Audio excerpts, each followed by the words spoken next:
Hey,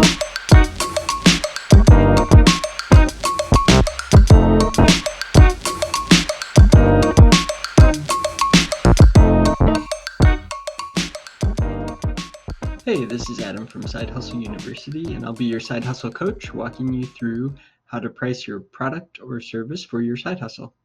Now let's get to it. So getting the pricing right for your product or service is really one of the most difficult tasks for many business owners. I want to give you a framework to help you think through your pricing and then give you some examples. So there are three things that you really need to consider and calculate to help you determine your pricing. First, your gross profit target. What is your time actually worth? And what is your goal? I'm going to walk you through each of these. So first of all, gross profit is defined as the profit that a company makes after deducting the costs associated with making and selling its products or the costs associated with providing its services. So for example, if you build chairs and you sell your chair for $100 and it costs you $50 worth of materials, and you build the chair yourself so you don't have any employee labor cost, then your gross profit is $50. Now, there are a couple of things to consider with gross profit as it relates to pricing. So you'll probably be able to find an average gross profit margin percentage for just about any industry with just a little bit of time spent searching on Google. But to stick with the chair example, you can find the average gross profit margin for manufacturers, which is what you're doing here. You're manufacturing a chair.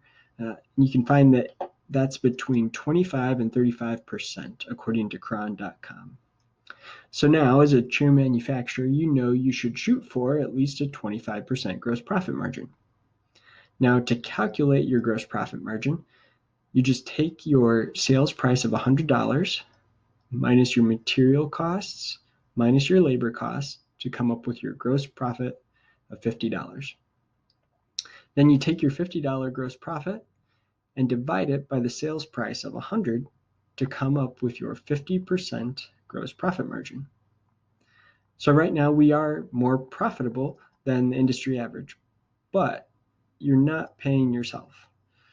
So to think about this in an apples to apples way, you need to track down how many hours it took you to build the chair. Then determine what you would have to pay someone else per hour to do that same work. So let's say it took you 3 hours and you think you could find someone else to do the work for $15 per hour. So now add that $45 of labor cost in instead of 50% gross profit margin.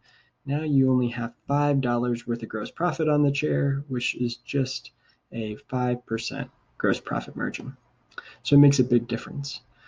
As you're pricing your products and services, you really need to consider what the labor cost would be if you weren't doing the work yourself. And I'd encourage you to aim for an industry average gross profit margin. You know, it is the industry average for a reason. Whatever that gross profit target is in your industry is likely at that level because that's where the gross profit margin needs to be in order to operate a sustainable and profitable business in the long term. So in our chair example, I would encourage you to first determine the cost of materials and the cost of the labor if you had to hire someone else to complete the labor, which we said was $95 in our example. Then work backwards to come up with what your price should be. So let's say we price the chair at $130. Our gross profit margin would be $130 minus 95. And we divide that by 130, which is the price, and that would equal a 26.9% gross profit margin. And that's within the range for the industry average gross profit margin, so $130 could be a reasonable price for the chair. Now, the next thing to consider as it relates to pricing is what is your time worth? Now, in the chair example, we assumed that we could hire someone else at $15 per hour for 3 hours to build the same chair.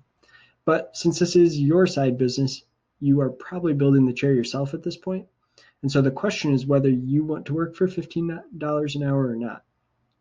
You might have other jobs or side business opportunities where maybe you can make $50 per hour.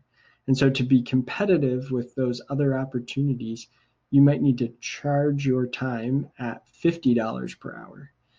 Now your labor cost for the chair just increased to $150 plus the $50 of material. Your chair is going to cost you $200, and you want to have a 25% gross profit margin because the gross profit will be used to cover your overhead expenses. Now all of a sudden, you need to charge nearly $275 for the chair in order to maintain a gross profit margin over 25%. Now it's possible that you're not going to be able to find any customers willing to pay that price. And so the key for a long-term successful side business is to find a product or service that you're willing to provide at a price that customers are willing to pay. And I think much of this mental math really comes down to my last point, which is, what is your goal? Now, the goal of your side business may have more impact on your pricing strategy than anything else.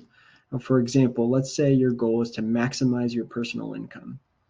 And if you know you can make $50 per hour working in a consulting role at another part-time job, then you need to make sure that you're charging at least $50 per hour for your labor time for your chairs.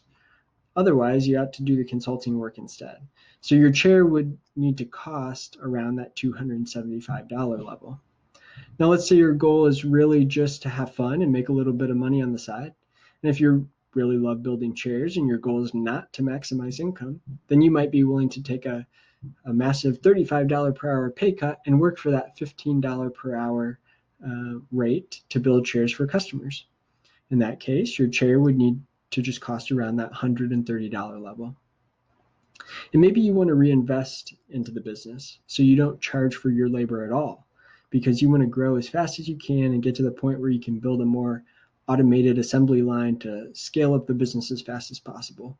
So in this case, your chair would only need to cost around $70.